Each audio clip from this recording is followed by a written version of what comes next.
Alhamdulillahi Rabbil Alamin. Wassalatu wassalamu ala ashrafil anbiya'i wal mursalin. Nabiyyina Muhammadin wa ala alihi wa sahbihi ajma'in. Ashhadu an la ilaha illallah wahdahu la syarika lah. Wa ashhadu anna Muhammadan abduhu wa rasuluh.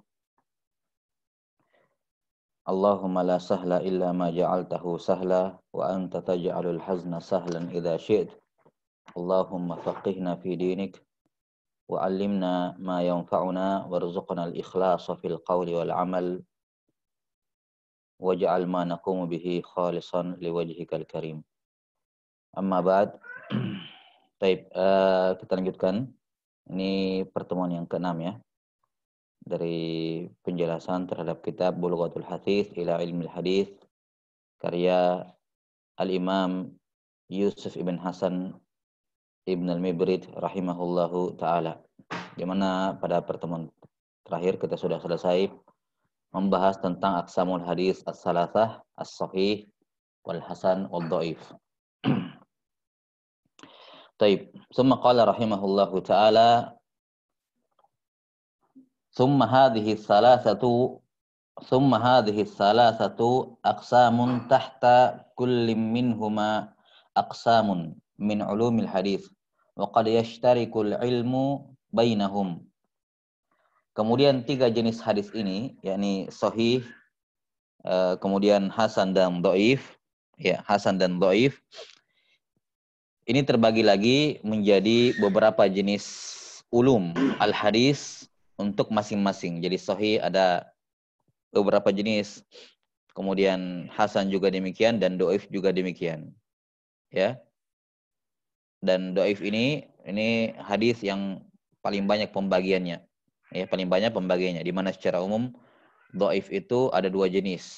Ada dhaif dikarenakan saktun fil isnad, ya, ada karena saktun fil isnad, adanya rawi yang hilang dalam sanad. Ini jenis umumnya, nanti dibuatnya macam-macam bentuknya. Kemudian yang kedua ada hadis yang dhaif karena ta'nun fil rawi, karena adanya kritikan pada perawi, baik pada adalah perawi maupun pada dhabtnya. Dan dhaif yang kita maksud di sini adalah dhaif dalam artian umum. Fa min dzalik, di antara pembagian tersebut, kata beliau rahimahullah, al-marfu'. Nah, selanjutnya beliau akan membahas masalah al-marfu', namun pasangannya, 2 temannya beliau tidak sebutkan, diundur ke belakang. Nah, ini pembagian hadis yang kedua. Kalau yang pertama kemarin taksimul hadis bi'tibar apa?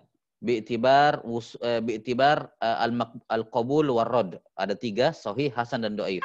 Dari sudut pandang diterima atau ditolaknya. Adapun ini taksimul hadis. Nah, bi'tibar man nusiba ilaihil kalam.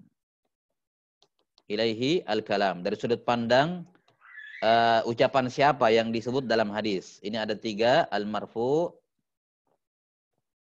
kemudian yang kedua al-mauquf, dan yang ketiga al-maqtu. Baik. Qala rahimahullah, beliau akan mulai dengan al-marfu, adapun mauquf dan maqtu beliau undur ke belakang. Dan ini seperti yang kita sebutkan di awal, tidak murattab, tidak tertata rapi. Al-marfu wa huwa ma udhifa ila an-nabi sallallahu alaihi wasallam qawlan aw fi'lan sawa'un adhafahu sahabiyyun aw tabi'iyyun aw man ba'dahuma sawa'un ittasala sanaduhu aw la. Fa alaihi yadkhulu fihi al-muttasilu wal mursalu wal munqati. Wa qila huwa ma akhbara fihi as-sahabiyyu 'inda qawli ar-rasul sallallahu alaihi wasallam aw fi'lihi. Wa alaihi la tadkhulu marasilut tabi'ina wa man ba'dahum. Baik, di sini penulis rahimahullahu taala menyebutkan 2 pendapat di kalangan ahlul ilm berkenaan dengan definisi al-marfu. Definisi yang pertama adalah semua yang diidhafahkan kepada Nabi sallallahu alaihi wasallam baik berupa ucapan maupun perbuatan. Ya, dan tentunya masuk di dalamnya juga berkenaan dengan takrir. Demikian pula sifat Nabi sallallahu alaihi wasallam. Sifat Nabi sallallahu alaihi wasallam. Pokoknya semua yang berbicara tentang diri Nabi Shallallahu Alaihi Wasallam atau berbicara tentang Nabi Shallallahu Alaihi Wasallam, baik sabda beliau, perbuatan beliau, sifat beliau maupun takrir beliau.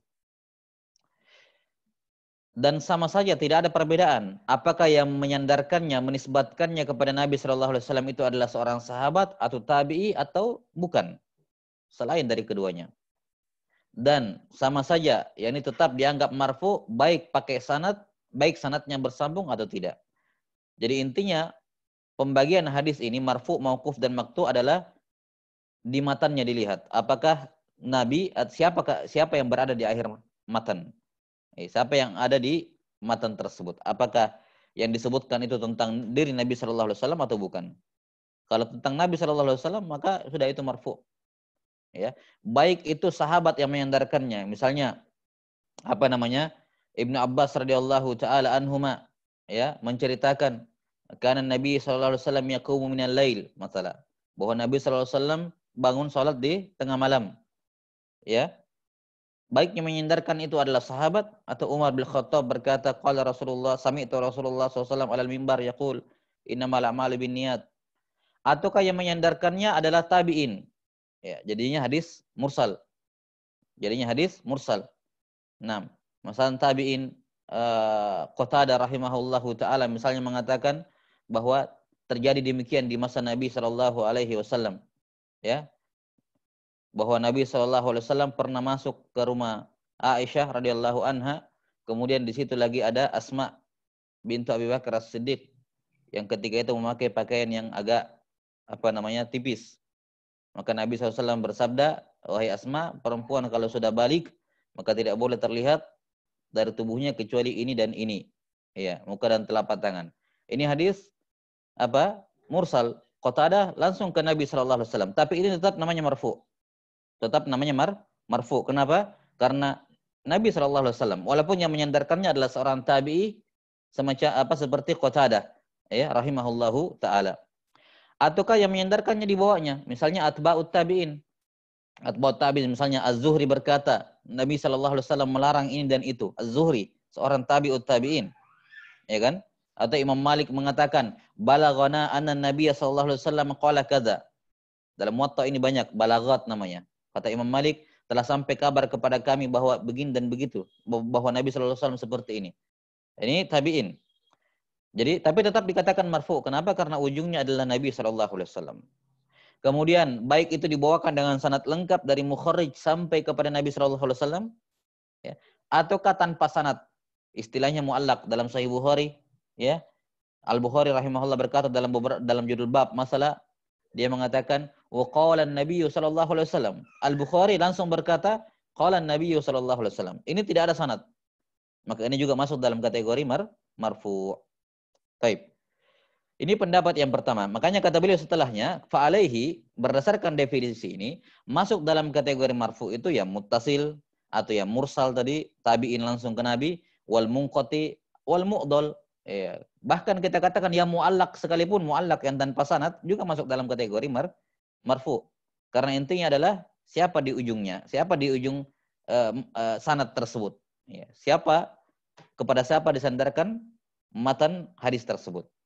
Pendapat yang kedua, dia membatasi lebih khusus, yaitu ya, kata beliau qila, ya, sudah ma'ruf ya, qila ini namanya sighatut tamrid, ya. Sighah untuk menunjukkan kelemahan pada pendapat tersebut. Jadi qila, ada yang berpendapat, yakni tadhif dari beliau. Yang beliau pilih adalah pendapat yang pertama dan itu pendapat yang masyhur. Itulah pendapat jumhur. Ya, adapun ini pendapat yang kedua, ini pendapat lemah, yaitu apa yang dikabarkan oleh sahabat, ya, tentang sabda ataupun perbuatan Rasulullah SAW. Ya. Maka menurut pendapat yang kedua ini nanti dikatakan marfu kalau sahabat yang berkata seperti ini. Sahabat yang berkata seperti ini.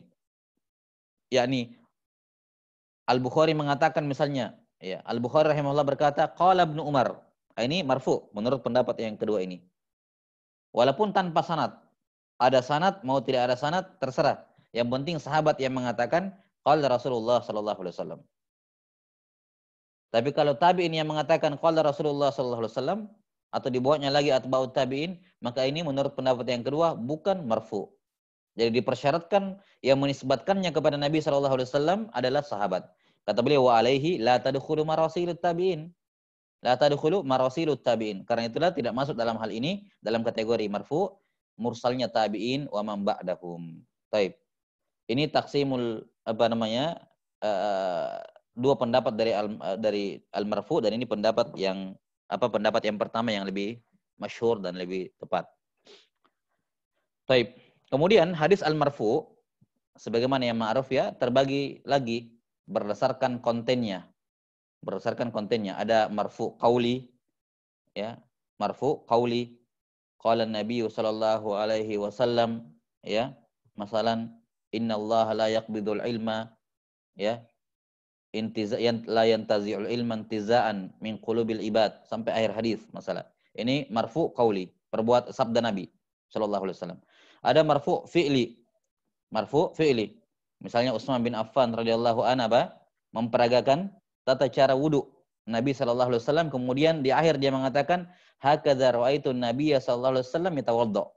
Begini cara saya melihat, beginilah saya melihat Rasulullah SAW berwudu. Itu marfu fi'li. Atau marfu takriri. Semisal ukila dhab fi ma'idati Rasulillah SAW walam yanha. Dimakan hewan dhab itu di meja makan Rasulullah SAW dan beliau tidak mengingkari. Itu marfu fi'li. Atau marfu takriri. 6. Itu saya kira jelas ya. Kemudian pembagian lain dari marfu ya, al-marfu dari sisi hukumnya, dari sisi apa ya? Ya, legalitasnya lah, kekuatan hukumnya. Ya, itu ada yang marfu sharihan dan ada yang kedua marfu hukman. Ya. Ada marfu saya belum share ya, afwan. Saya lupa. Sebentar.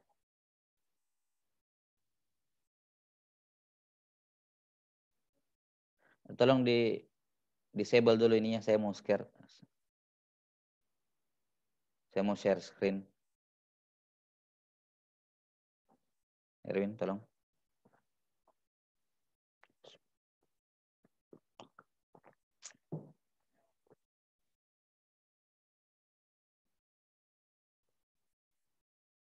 Baik.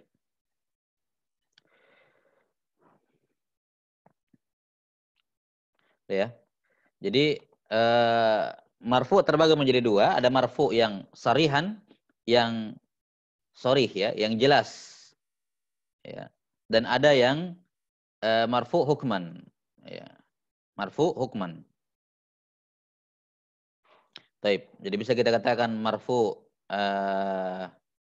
lafzan wa sarihan, dan ada yang marfu hukman wa ghaira sharih. Nah, kalau marfu yang lafzan dan sarihan, yakni ya jelas Nabi SAW bersabda seperti itu. Nabi SAW berbuat seperti itu. Nabi SAW mentakrir seperti itu. Itu namanya marfu lafzan. Memang lafadznya marfu. Dan ada yang marfu hukman namanya. Marfu hukman itu adalah yang secara lafaz itu dari sahabat. Itu ucapan sahabat, itu amalan sahabat radhiyallahu anhum ajmain. Namun disandarkan kepada Nabi SAW. Itu namanya marfu hukman. Dan saya nanti pembahasan tentang itu. Misalnya Jabir ibn Abdullah berkata radhiyallahu ta'ala ataukah sahabat yang lain, masalan Abu Hurairah radhiyallahu an berkata masalah siapa yang membunuh wazak ya, cicak ya, maka 1 kali pukul mati maka dia mendapatkan 100 pahala. Kalau 2 kali pukul baru mati dapat 90 pahala. Ini qaul Abu Hurairah radhiyallahu taala an. Ya, qaulnya beliau. Maka secara lafzon ini mauquf. Tapi maknanya ini marfu. Marfu hukman namanya. Dianggap Nabi SAW bersabda seperti itu. Kenapa? Karena dari mana sahabat tahu tafasil as-sawab seperti ini, rincian-rincian pahala seperti ini? Tidak mungkin kalau bukan dari Nabi SAW. Ya, maka kita katakan ini marfu juga hukumnya, tapi marfu'nya hukman. Marfu'nya hukman. Jelas ya? Atau misalnya sahabat berbicara tentang kejadian ilmu gaib, tentang kejadian gaib, tentang kejadian di sorga, tentang neraka, tentang apa. Ini kan tidak mungkin sahabat ngambil dari kantongnya sendiri, radhiyallahu anhum ajmain. Pasti dari Nabi sallallahu alaihi wasallam. Maka kalau ada kalimat, ada hadis, lafadznya adalah qaul sahabi atau fi'il sahabi, biasanya sih qaul ya. Ya. Namun hadis tersebut walaupun tampilannya mauquf tapi isinya berkenaan dengan perkara gaib atau perkara-perkara yang tidak ada ijtihad di situ, tidak bisa masuk ijtihad di situ, maka ini dihukumi marfu hukman. Dan saya insyaallah di pembahasan mauquf. Tsumma qala rahimahullahu taala wal musnadu. Al musnad di fathah nunnya. Al musnad. Apa itu al-musnad? Wa huwa ma rufi'a ila Nabi sallallahu alaihi wasallam khassatan. Sebelumnya ya, al-musnad dalam istilah di fathah nunnya itu memiliki dua makna yang masyhur. Walaupun ada tiga sebenarnya dikatakan masdar mim tapi kita bahas yang masyhur saja. Ya. Al-musnad itu bisa bermakna ismun atau naun ya. Naun li haditsin muayyan. Ya. Ini jenis untuk hadis tertentu. Dan bisa juga naun li kutubin muayyan. Ya. Dia jenis kitab tertentu. Jenis kitab tertentu. Adapun definisi yang beliau sebutkan di sini adalah definisi musnad yang pertama, yaitu nama atau jenis hadis tertentu. Al-musnad kata beliau, wa huwa ma rufi'a ila Nabi sallallahu alaihi wasallam khassatan wa qad yakunu muttasilan wa qad yakunu munqati'an. Wa qila huwa alladhi ittasala isnaduhu mirrawiyatin. Ini kelihatannya tashif di sini, secara tulis. Seharusnya min rawihi pakai ha, bukan tak marbutah. Ya, karena dari perawi sampai muntahahu. Jadi diperbaiki di situ ya. Min rawihi ila muntahahu. Nah, kalau min rawiyatin, Allahu a'lam maknanya apa kalau rawiyatin. Kemungkinan maknanya ya, ini kemungkinan tasif, yang benarnya rawihi. Ya. Huwa alladzi tasala isnaduhu min rawihi ila muntahahu wa huwa asahhu. Wa huwa asahhu. Nah, qala Ibnu Shalah wa aktsaru ma yusta'malu sama'an ar-rasuli sallallahu alaihi wasallam. Baik, di sini beliau rahimahullah menyebutkan definisi musnad, menyebutkan 3 definisi musnad. Iya. Definisi yang pertama adalah ma rufi'a ila Nabi sallallahu alaihi wasallam khassatan. Ya, apa yang disandarkan kepada Nabi sallallahu alaihi wasallam baik sanadnya muttasil maupun munqati. Baik muttasil maupun munqati. Definisi yang pertama ini ya zahirnya menunjukkan, dan ini memang pendapat sebagian ulama, mengatakan bahwa musnad sama seperti marfu. Musnad itu sama seperti marfu. Ya, kenapa? Karena intinya semua yang disandarkan kepada Nabi sallallahu alaihi wasallam, mau sanadnya bersambung atau tidak terserah. Yang penting kepada Nabi sallallahu alaihi wasallam. Dan itu kan definisi marfu yang baru saja berlalu. Baik, maka ini pendapat yang pertama, musnad sama seperti marfu. Pendapat yang kedua, qila. Nah, ini di sini beliau menyelisihi kebiasaannya, menyelisihi yang masyhur. Beliau menggunakan kata qila, tapi di belakangnya beliau mengatakan wa huwa asah. Ya, justru ini pendapat yang paling sahih. Ya, menunjukkan qila di sini ya tidak bermakna at-tamrid, tapi hanya dibawakan untuk sardul aqwal, membawakan pendapat. Pendapat yang kedua kata beliau, musnad adalah yang bersambung sanadnya dari perawinya sampai di akhirnya. Dari perawi, masalah dari Abu Daud sampai di akhirnya. Siapa di akhirnya terserah. Mau di akhirnya itu Nabi sallallahu alaihi wasallam, mau sahabat, mau tabi'in terserah. Pokoknya sanadnya bersambung. Nah, menurut pendapat yang kedua ini, musnad muradif sinonim dengan al-muttasil. Al-musnad sama seperti al-muttasil. Ini pendapat yang kedua. Dan kata penulis wa huwa asah. Ini pendapat yang paling benar. Nah, perhatikan takbir asah, menunjukkan yang lainnya juga sahih, tapi ini asah. Yang lainnya juga benar, tapi ini yang paling benar. Pendapat yang ketiga, qala Ibnu Shalah wa aktsaru ma yusta'malu sama'an ar-Rasul sallallahu alaihi wasallam. Kebanyakan penggunaan kata musnad itu untuk hadis-hadis yang didengarkan, yakni yang dinisbatkan kepada Rasulullah sallallahu alaihi wasallam. Maksudnya sanadnya bersambung tapi dinisbatkan kepada Nabi sallallahu alaihi wasallam. Kalau begitu untuk definisi al-musnad, ya, itu ada 3 pendapat ya, ada 3 pendapat dalam hal ini. Yang pertama muradifun lil marfu. Sinonim dengan al-marfu. Yang kedua muradifun lil muttasil. Ya. Sama seperti muttasil, ya ini pokoknya sanadnya bersambung, terserah di ujungnya siapa. Pendapat yang ketiga gabungan dari keduanya. Al-musnad adalah al-marfu al-muttasil. Ya. Pendapat yang ketiga, dan ini kata Ibnu Shalah rahimahullah, aksar istimalan. Ini yang paling banyak dan inilah pendapat yang pendapat yang masyhur ya, dan pendapat yang asah. Justru inilah pendapat yang asah. Berbeda halnya dengan apa yang diterjih oleh penulis rahimahullahu taala. Pendapat yang ketiga ini yang diterjih oleh Al-Hafiz Ibnu Hajar rahimahullahu taala, bahwa musnad itu harus marfu, yakni ujungnya harus Nabi sallallahu alaihi wasallam, dan harus muttasil, tidak boleh sanadnya terputus. Jadi marfu muttasil. Baik. Ini definisi al-musnad. Dan inilah yang digunakan penamaan oleh para ulama. Misalnya Imam Bukhari rahimahullahu taala menamakan hadisnya, menamakan Sahih Bukhari. Apa namanya Sahih Bukhari? Nama aslinya Sahih Bukhari? Ya, Sahih Bukhari itu penamaan ringkas ya untuk mempermudah saja. Nama lengkapnya Sahih Bukhari apa? Al-Jami.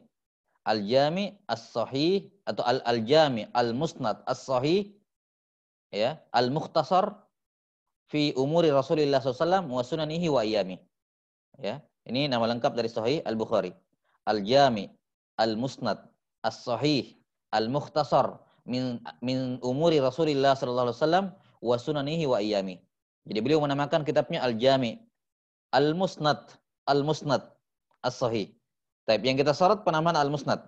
Jadi beliau mengatakan bahwa Sahih Bukhari ini adalah Al-Jami Al-Musnad. Al-Musnad artinya semua hadis yang terdapat dalam Sahih Bukhari itu dibawakan dengan sanad bersambung sampai kepada Nabi sallallahu alaihi wasallam. Sampai kepada Nabi sallallahu alaihi wasallam.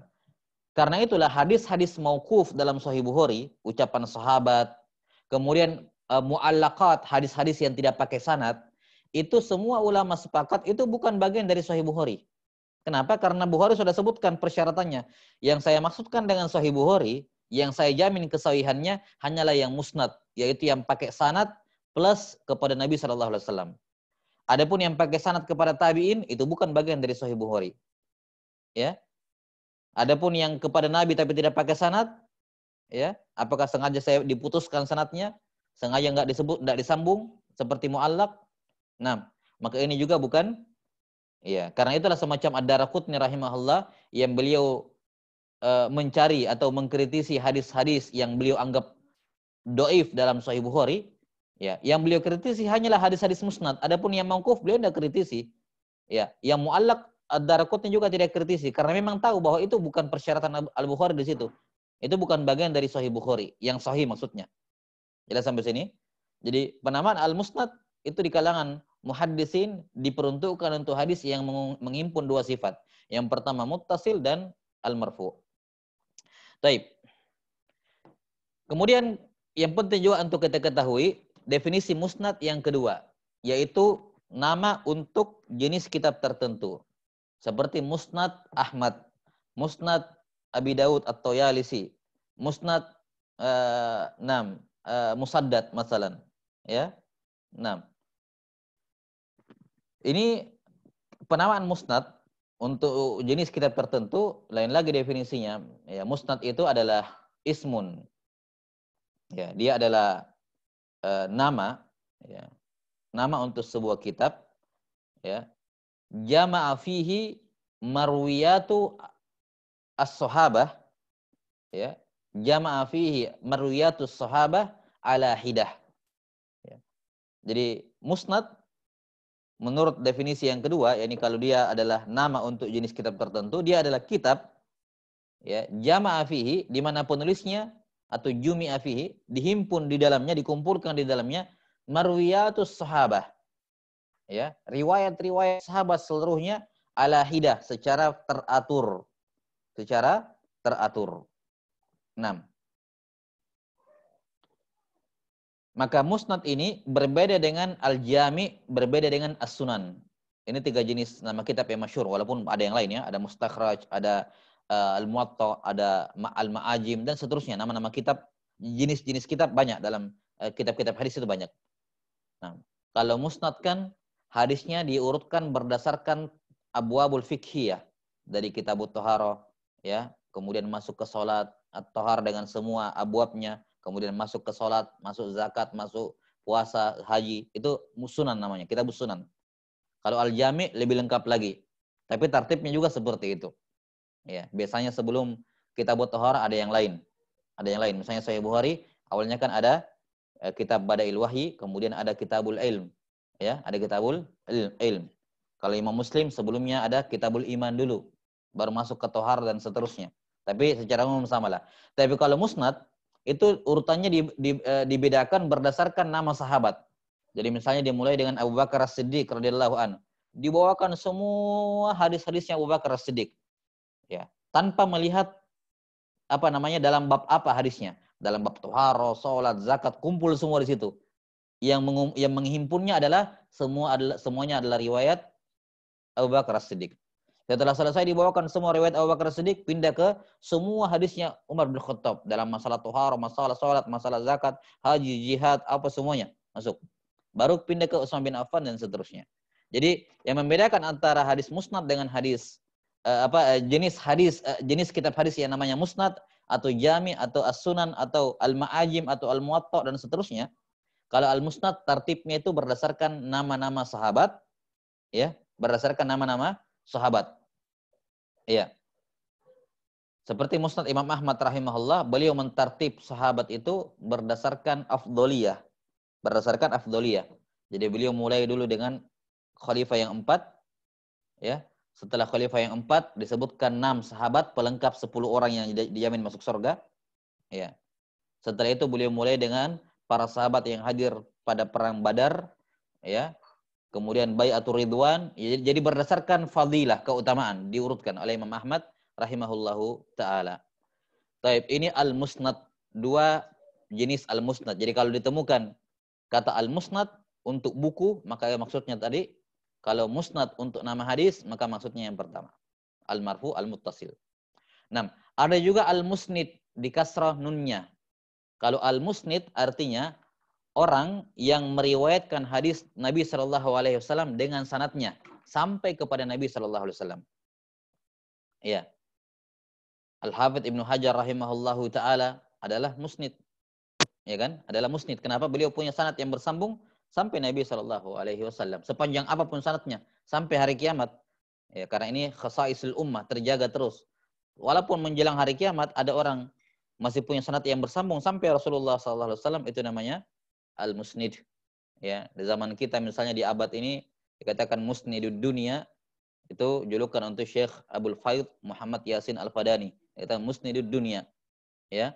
6. Syekh Abdurrahman Ibn Abdul Hayy Al-Kattani. Ya. Abdurrahman Ibn Abdul Hayy Al-Kattani. 6. Kemudian Waliullah Ahmad bin Abdurrahim Ad-Dihlawi di India. Ya. Ini semua 3 orang ulama besar ini, Muhammad Yasin Al-Fadani, Abdul Hayy bin Abdul Kabir Al-Kattani, kemudian di India Waliullah Ad-Dihlawi, ini poros sanad, hampir semua sanad di apa yang dimiliki oleh musnid di masa ini, ya, semuanya lewat jalur mereka ini radhiyallahu ta'ala rahimahumullahu taala. Iya. Sudah ya? Summa qala rahimahullahu taala al-muttasil.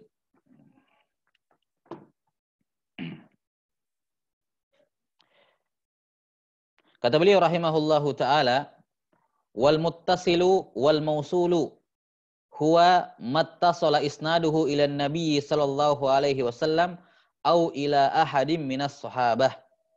Ya. Au ila ahadim minas sahabah. Al-muttasil dan dinamakan juga al-mausul, ya. Ini definisinya adalah kalau dikatakan hadza hadisun muttasil. Apa maksudnya hadis muttasil? Maknanya adalah apa yang bersambung sanadnya sampai kepada Nabi Shallallahu Alaihi Wasallam atau kepada sahabat Nah, yakni di sini penulis rahimahullahu taala hanya membawakan satu pendapat, ya, bahwa al-muttasil adalah pokoknya sanadnya bersambung, mau di ujungnya Nabi Shallallahu Alaihi Wasallam ataukah di ujungnya sahabat. Di ujungnya itu Nabi Shallallahu Alaihi Wasallam atau sahabat. Pokoknya sanadnya bersambung, itu muttasil. Ya, dan sudah berlalu kita sebutkan di pembahasan sahih bahwa makna ittisalus sanad, ya, adalah apa? Ayyaru ya rawi amman fauqahu, ya, bi ahadim min min turuq bi tariqin min turuqit tahammul as-sahihah. Ya.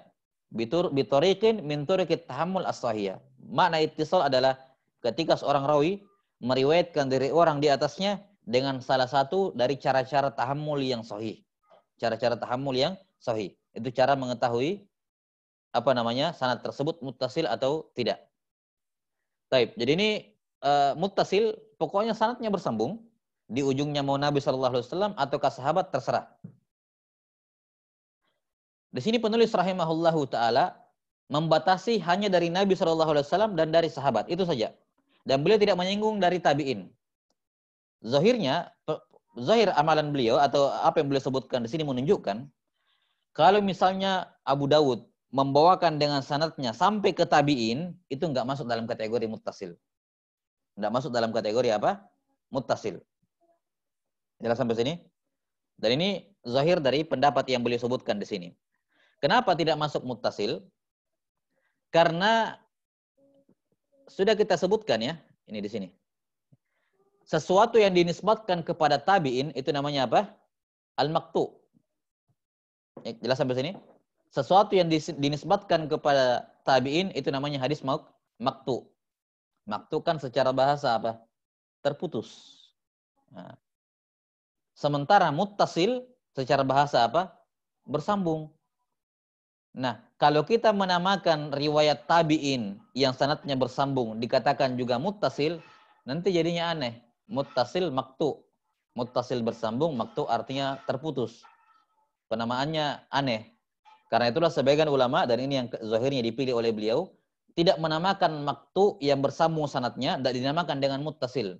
Kenapa? Litanafuril lughah. Adanya tanafur, saling menjauh dalam hal secara bahasa. Muttasil bersambung, maqtu terputus. Gitu. Jelas sampai sini? Ini pendapat yang dipilih oleh beliau rahimahullahu ta'ala, yakni tidak menamakan sanad yang bersambung sampai tabi'in itu dinamakan muttasil. Mereka tidak mau mengatakan seperti itu karena agak bertentangan dengan penamaan maqtu itu.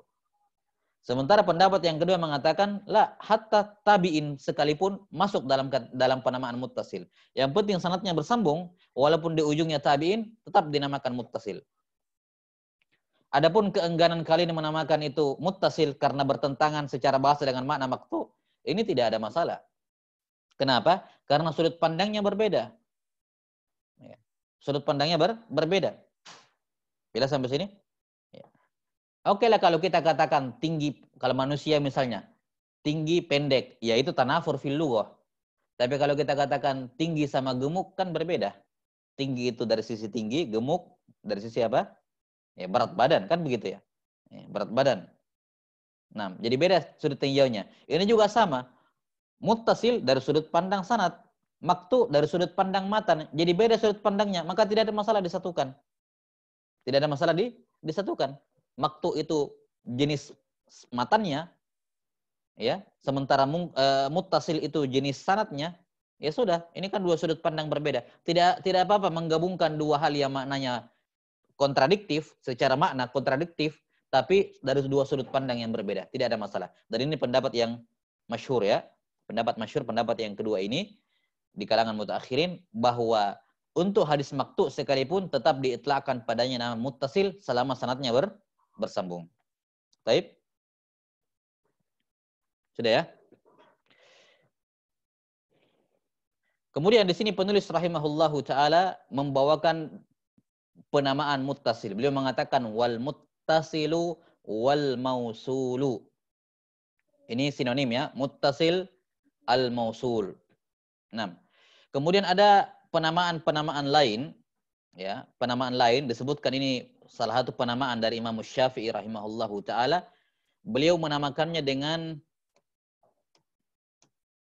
ya, jadi ini sinonim semuanya, al muttasil sama dengan al mausul sama dengan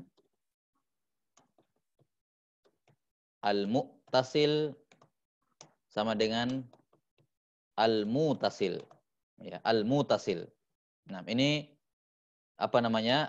Penamaan-penamaan untuk hadis al-muttasil. Adapun untuk al-muttasil ini disebutkan tasmiyah, penamaan dari Imam Syafi'i rahimahullahu taala. Jadi kalau ditemukan kata-kata ini dalam ketika antum membaca kalam para ulama dalam takhrijul hadis masalah atau dalam buku-buku mustalah menemukan kata-kata ini, maka maknanya sama. Yakni bersambung sanadnya mau kepada Nabi, kepada sahabat, kepada tabi'in. Ya, terserah. Taib. Ini selesai al-muttasil. Dan ini kita sudah sebutkan sebelumnya kan? Ingat, ini nih. Sebagian ulama memandang bahwa al-musnad definisinya sama seperti al-muttasil. Nah ini, muttasil ini nih. Pokoknya bersambung sanadnya. Ya. Taib. Summa qala rahimahullahu ta'ala al-mauquf. Kita kembali ke mauquf. Nah, ini. Di sini baru beliau sempurnakan pembagian hadis bi'tibar man nusiba ilaihil kalam. Marfu sudah selesai. Sekarang mauquf yang beliau bahas. Qala rahimahullah wal mauqufu ma qasartuhu biwahidin minas sahabati qawlan lahu au fi'lan au nahwihima wa lam yatajawaz bihi ila rasuli sallallahu alaihi wasallam sawa'un ittasala isnaduhu ilaihi aw la. Baik. Kata beliau mauquf adalah apa yang saya batasi sanadnya. Saya batasi artinya saya hentikan, potong sampai kepada salah satu dari sahabat. Ya, ini sampai sahabat. Ya.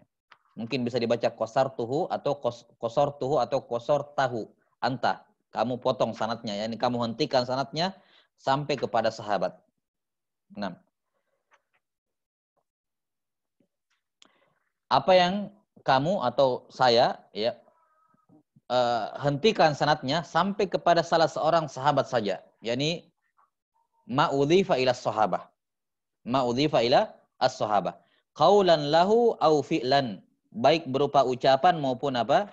Perbuatan atau yang semisal dengannya. Atau yang semisal dengannya. Baik.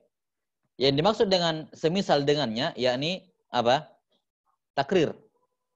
Adalah at-takrir. Baik. Walam yatajawaz, dan sanadnya tidak melampaui sahabat sampai kepada Rasulullah sallallahu alaihi wasallam. Tidak melampaui.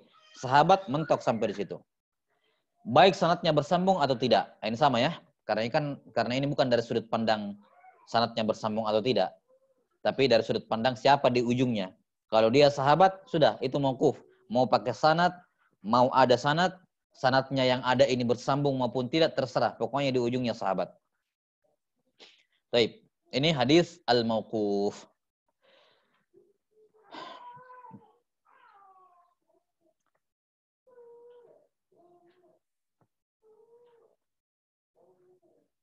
Hadis al-mauquf ini juga biasa dikenal di kalangan ulama dengan nama al-athar. Dengan nama al-athar. Al-athar kalau diitlaqkan adalah apa yang diriwayatkan dari sahabat. Ya. Ini dari sudut pandang ini ya. Ada hadis, ada asar. Sebagian ulama membedakan. Kalau hadis, semua yang dinisbatkan kepada Nabi Sallallahu Alaihi Wasallam. Kalau asar, semua dinisbatkan kepada sahabat Nabi Sallallahu Alaihi Wasallam. 6. Karena itulah ada penamaan kitab al-asar seperti dua karyanya At-Tahawi rahimahullah. Ya. 6 syarah Ma'anil Athar, ya, atau As-Sunan wal Athar karya Al-Baihaqi, dan juga At-Tahawi menggunakan kata al-athar ini. 6. Kata beliau rahimahullahu taala di sini al-mauquf, ya. Dan pembagian mauquf ini ada dua, ya. Sudah kita sebutkan sebenarnya di marfu tadi. Ada yang mauquf lafzan wa ma'nan. Ada yang mauquf lafzan tapi marfu hukman. Ya. Ada mauquf lafaznya tapi marfu hukumnya. Semisal kalau sahabat mengucapkan sesuatu berupa ilmu ghaib. Berupa ilmu ghaib, maka itu marfu, mauquf lafaznya tapi maknanya makna marfu. Taib, ya, yang menarik dibahas di sini berkenaan dengan mauquf. Tentunya tidak lengkap ya membahas mauquf tanpa menyebutkan definisi sahabat. Cuman kan masalahnya nanti akan datang. Beliau bahas tersendiri berkenaan dengan masalah definisi sahabat. Jadinya kita undurkan. Kita tidak perlu membahas panjang lebar tentang sahabat di sini karena akan datang nanti insyaallah definisi sahabat dalam fasal khusus. Taib. Yang butuh kita bahas di sini adalah kalimat au nahwuhuma. Ya. Qaulan lahu au fi'lan lahu au nahwahuma, atau yang semisal dengannya. Yang dimaksud di sini adalah takrirus sahabi. Para ulama berbeda pendapat mengenai apakah takrir sahabi itu juga masuk dalam kategori mauquf atau tidak. 6. Apakah termasuk dalam pembahasan dalam masalah usul fikih juga masuk? Kan biasanya kalau dalam usul fikih dibahas mengenai qaul sahabi atau fi'il sahabi, hujjah atau bukan. Ya. Jelas sampai sini, dan mereka tidak menyinggung masalah takrir sahabi. Nah, apakah takrir sahabi itu juga masuk dalam pembahasan atau tidak? Apakah takrir sahabat itu juga dinamakan mauquf atau tidak? Nah, di sini khilaf di kalangan para ulama. Sebagian memandang bahwa takrir sahabi juga diperhitungkan, dan sebagian memandang tidak diperhitungkan. Kenapa? Karena berbeda halnya dengan Nabi SAW yang takrir beliau adalah hujjah tentunya, sunnah takririyah. Adapun para sahabat radhiyallahu anhum, sebagian mengatakan bahwa takrir sahabi ketika ada perbuatan dilakukan di depan sahabat kemudian didiamkan, itu tidak menunjukkan persetujuan seorang sahabat. Itu tidak menunjukkan kaulnya sahabat, tidak menunjukkan bahwa beliau setuju dengannya. Kenapa? Karena ada banyak faktor. Terkadang sahabat mendiamkan, ya, imma dikarenakan mengkhawatirkan fitnah berhubungan dengan penguasa misalnya.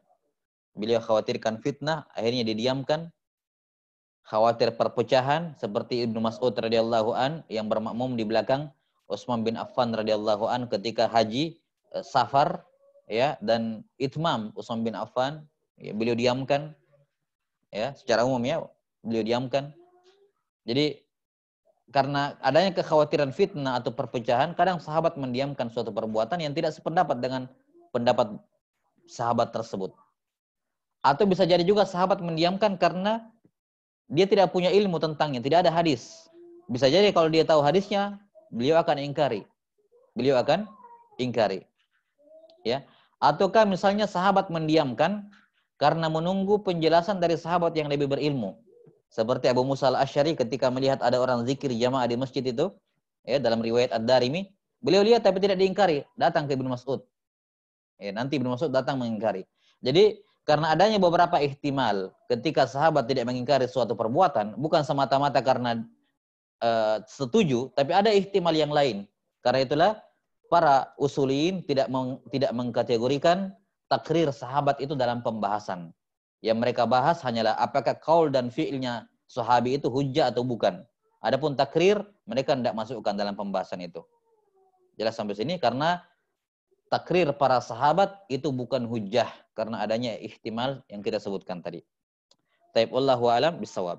Tsumma qala rahimahullahu taala wal maqtu'u huwa al mauqufat 'ala tabi'in min qaulihim wa fi'lihim wa 'abbara ba'dhum bil maqtu'i anil munqati. Nah, ini. Berikutnya adalah al-maqtu. Al-maqtu adalah al-mauqufat, yakni yang dihentikan sanadnya, al-mauquf. Mauquf disuruh berdiri, di stop. Iya. Yang mauquf kepada tabi'in.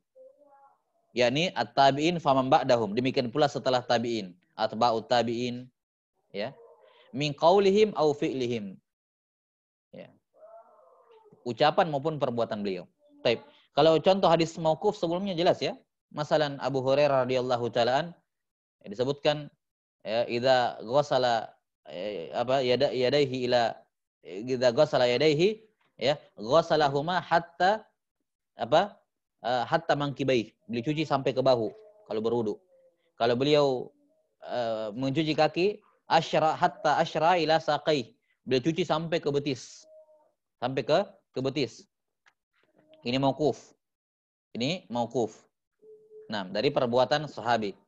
Kalau mauquf qauli, ya, misalnya Ali bin Abi Thalib mengatakan al-ilmu nuktatun kasarahal jahilun. Ilmu itu cuma satu titik, tapi dibikin banyak sama orang-orang bodoh. Ini mauquf qauli. Ucapan sahabat, murni ucapan sahabat. Ini banyaklah contohnya. Gudangnya hadis-hadis mauquf itu dalam kitab Musannaf Abdul Razzaq dan juga Musannaf Ibnu Abi Syaibah. Nah, itu kalau mau dapatkan semua ucapan, amalan secara khusus perbuatan dan amalan para sahabat yang berkenaan dengan ahkam syar'iyyah, ya, itu dalam kitab-kitab musannafat atau kitab-kitab musannafat ya, seperti Musannaf Abdul Razzaq atau Musannaf Ibnu Abi Syaibah. Taib. Adapun al-maqtu adalah apa yang manusiba ila at-tabi'in faman ba'dahum atau setelahnya. Ini al-maqtu. Ya, yang disandarkan kepada tabi'in atau yang setelahnya, baik berupa qaulihim au fi'lihim. 6. Kemudian beliau menyebutkan penamaan lain untuk al-maqtu. Penamaan lain untuk al-maqtu. Dikatakan di sini ada sebagian ulama yang membahasakan maqtu dengan al-munqati. Ini bukan istilah yang keliru tentunya, tapi ini istilah khas bihim, istilah khusus bagi mereka. Artinya kalau ulama-ulama ini ya menggunakan kata al-maqtu, maka maknanya bukan maqtu yang kita tahu kepada tabi'in, bukan. Tapi maqtu menurut mereka bermakna munqati. Ya. Dan ini salah satu ilmu penting dalam ilmu mustalahul hadis, yaitu ma'rifatu istilahil muhadditsin. Mengetahui istilah muhaddisin supaya jangan tertukar. Jangan salah paham. Karena kadang muhaddisin itu punya istilah khas untuk istilah dia sendiri yang dia pakai dalam bukunya kah, atau istilah khusus bagi dirinya itu, ya. Yang berbeda dengan istilah am, istilah yang sepakat ulama pakai. Kata ini untuk makna ini, kata ini, istilah ini untuk makna ini. Kadang dia pakai kata yang ini, tapi untuk makna tersendiri, yang berbeda dengan jumhur. Ini tidak bisa disalahkan, namanya juga istilah kan, la masyaha fil istilah. Tidak boleh memaksa orang dalam masalah istilah. Ya, tidak bisa disalahkan. Yang butuh kita ketahui adalah kita harus paham maknanya apa. Istilah khusus dia ini maknanya apa. Agar kalau kita mendapati dia menggunakan istilah itu, kita jangan maknakan dengan istilah am, tapi dengan istilah khas bihim. Nah, sebagian ulama ada yang menggunakan kata maktu untuk munqati. Jadi ada sanadnya nih, sanad hadis terputus. Dia mengatakan hadza hadisun maktu. Ini maktu, ya ini munqati. Jelas sampai sini? Di antara ulama yang menggunakan istilah ini adalah Imamul Humaidi, guru Al-Bukhari rahimahullah, Al-Humaidi Abdullah bin Zubair, juga Imam Ad-Daraqutni. Juga Imam Ad-Daraqutni juga menggunakan istilah ini. Jelas ya? Jadi al-munqati, al-maqtu bermakna al-munqati. Nah. Kemudian beliau tidak menyinggung sebaliknya. Ya. Ada juga ulama yang menggunakan al-munqati untuk makna maqtu. Munqati tapi maknanya makna maqtu. Misalnya ada hadis dengan sanad yang bersambung sampai ke tabi'in, atau ada hadis tidak ada sanadnya langsung ke tabi'in. Dia mengatakan apa? Hadza hadisun munqati. Ini hadis munqati. Jangan salah paham, munqati bukan maknanya terputus sanadnya, tapi munqati maknanya adalah maktu menurut dia. Jelas sampai sini? Jadi kebalikannya, kalau tadi kan maktu bermakna munqati, kalau ini dia gunakan kata munqati tapi maknanya maktu. Di antara ulama yang menggunakan istilah ini adalah Imam Syafi'i rahimahullahu taala. Ya. Jadi kalau Imam Syafi'i rahimahullah menggunakan kata munqati, ya dilihat-lihat dulu, dicek-cek ucapannya, apakah munqati yang beliau pakai di sini sejalan dengan makna jumhur atau istilah khas untuk diri beliau sendiri. Munqati bermakna al-maqtu. Baik. Ini selesai pembagian hadis bi'tibar man nusiba ilaihil kalam. Al-marfu, al-mauquf, dan al-maqtu. Setelah itu beliau rahimahullahu ta'ala membahas mengenai marfu hukman. Yang kita sebutkan tadi, marfu hukman atau mauquf lafzon, tapi marfu hukman. Ini sama ya. Kata beliau rahimahullahu ta'ala, wa qaulus sahabiyyi minas sunnah, au umirna hukmuhu ar-rafa. Walau ba'dan nabi sallallahu alaihi wasallam bizamanin alal asah. Permasalahannya, kalau ada sahabat mengatakan minas sunnati kadza atau umirna bikadza. Jelas sampai sini? Ya. Misalnya ucapan Anas bin Malik radhiyallahu taalaan, ya, minas sunnah kadza wa kadza. Ya. Ataukah in aratta sunnah fa alaika kadza wa kadza. Kata sunnah. Jadi sahabat menggunakan kata sunnah. Atau misalnya sahabat mengatakan umirna, seperti ucapan siapa, Ummu Atiyah radhiyallahu anha, umirna an nattabi al janaiz wa lam yu'zam alaina.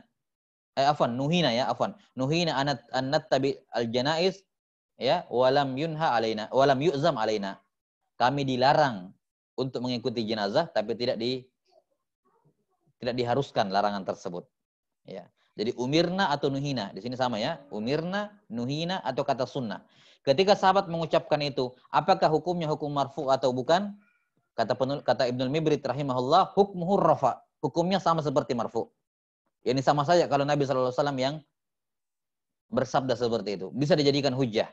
Walaupun sahabat tidak menisbatkannya kepada Nabi SAW secara tasrihan, tapi ini maknanya makna marfu. Minas sunnah atau umirna atau nuhina.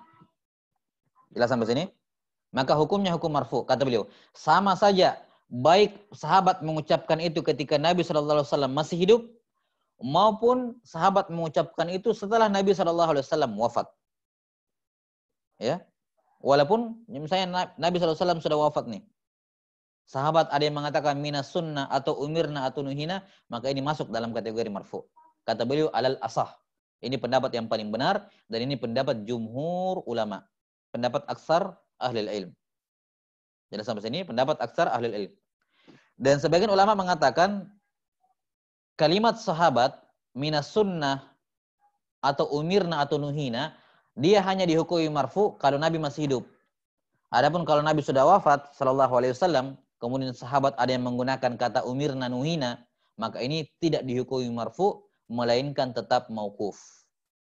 Dan ini pendapat yang kedua, cuman kata Ibnul Mibrid rahimahullah, inilah ya pendapat yang pertama yang sahih. Yakni tidak ada perbedaan antara Nabi sallallahu alaihi wasallam masih hidup atau beliau sudah wafat, maka ucapan sahabat minas sunnah atau umirna ini sama hukumnya, dihukumi marfu.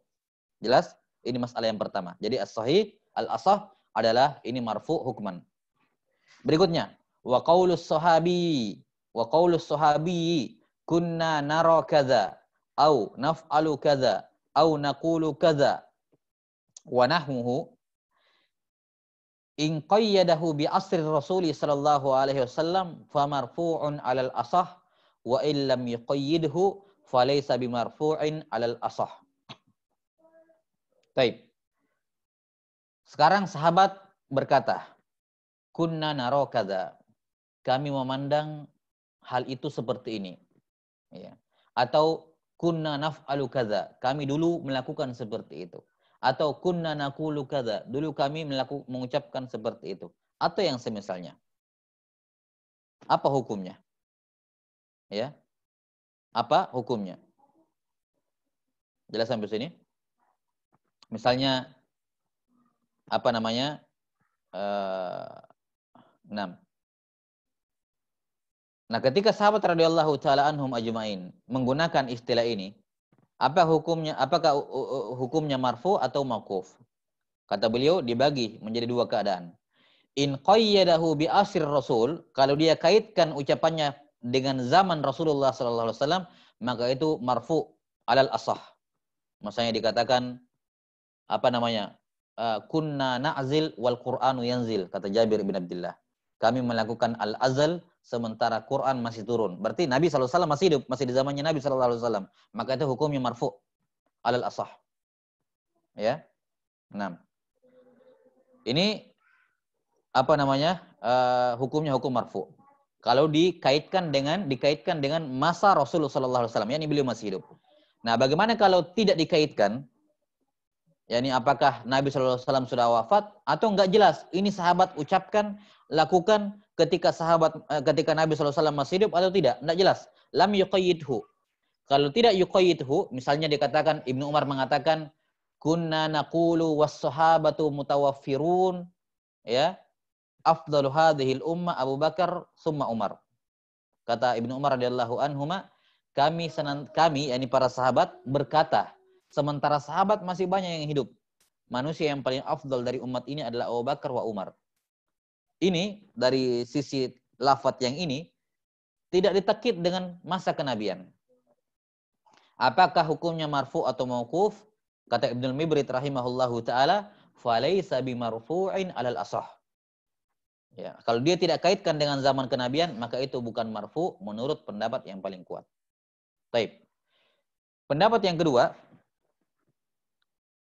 kedua mengatakan bahwa walaupun dia tidak kaitkan dengan zaman kenabian, ketika sahabat mengatakan kunna naro kadza, kunna naf'alu kadza, kunna naqulu kadza, maka tetap hukumnya marfu. Tetap hukumnya marfu walaupun tidak dikaitkan dengan zaman kenabian. Dan ini pendapat yang pendapat Al-Hakim, Abu Abdillah Al-Hakim rahimahullahu taala, ini pendapat beliau dan ini yang dirajihkan oleh Al-Hafidz Ibnu Shalah dalam muqaddimah beliau. Al-Hafidz Ibnu Shalah merajihkan pendapat yang kedua, yaitu tetap hukumnya marfu. Baik, ini dua pendapat. Kemudian masalah yang ketiga, wa qauluhum anis sahabi.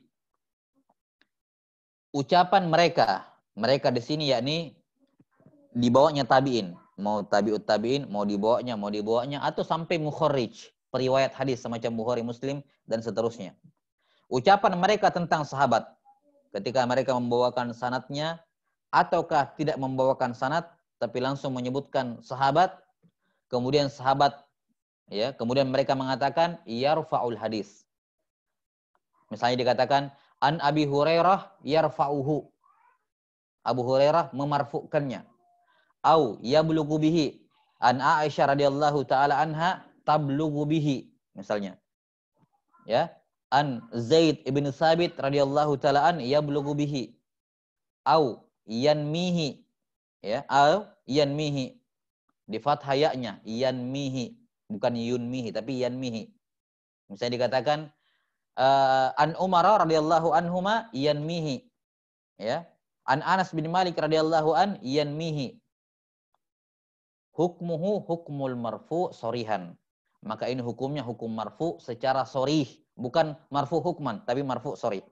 Kenapa? Karena ketiga istilah ini sebenarnya ringkasan. Ataukah bisa dikatakan simbol. Simbol untuk menggantikan qalan Nabi sallallahu alaihi wasallam. Misalnya kalau kita katakan an Aisyah radhiyallahu taala anha qalat qala Rasulullah sallallahu alaihi wasallam. Itu kalau lengkapnya. Tapi kalau kita mau ringkas, kita katakan an Aisyah radhiyallahu taala anha, ya, yanmihi, langsung, ya, man ahdatsa fi amrina hadza, langsung yanmihi. Jadi yanmihi ini menggantikan qala Rasulullah sallallahu alaihi wasallam atau sami'tu Rasulullah sallallahu alaihi wasallam yaqul. Itu menggantikan posisi Rasulullah SAW dalam sanad, diringkas, digantikan dengan yanmihi atau yablughu bihi atau yarfa'ul hadis. Atau yang paling masyhur juga marfu'an, nah gitu. Marfu'an. Ya, an Anas bin Malik radhiyallahu anhu marfu'an. Ya, la yu'minu ahadukum hatta yuhibba li akhihi ma yuhibbu li nafsihi. Ya. Bisa kita katakan begitu. An Anas bin Malik radhiyallahu an marfu'an. Enggak usah disebut atau tidak disebut qala Nabi sallallahu alaihi wasallam. Jelas? Maka ini bukan marfu hukman tapi marfu sorihan. Kenapa? Karena kalimat yarfa'uhu atau marfu'an atau yablughu bihi atau yanmihi ini sebenarnya adalah pengganti untuk kalimat qala Nabi sallallahu alaihi wasallam atau yang semisalnya. Makanya hukumnya hukum marfu hukman. Marfu sorihan. Taib wallahu taala alam bisawab, naktafi ila huna. Nuwasil godan biidznillah taala. Ada soal 4 menit? Tafadhalu. Kalau ada pertanyaan.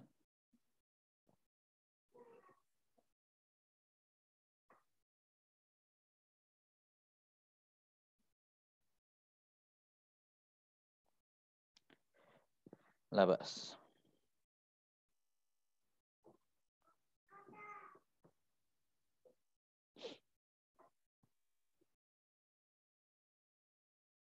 Taib. Naktafi. Wallahu taala alam bisawab. Nas'alullah ta'ala yu'allimana mimma yanfa'una wa yanfa'ana bima 'allamana innahu waliyyu dzalika wal qadiru alaih. Nah, sebelumnya afwan ini karena ini kitab lumayan dan kita cuma diberi 14 hari, ini sudah hari ke berapa? Kelima ya? Hari kelima. Ke-6 ya, Sabtu. Ya, hari ke-6 sudah. Dari Senin.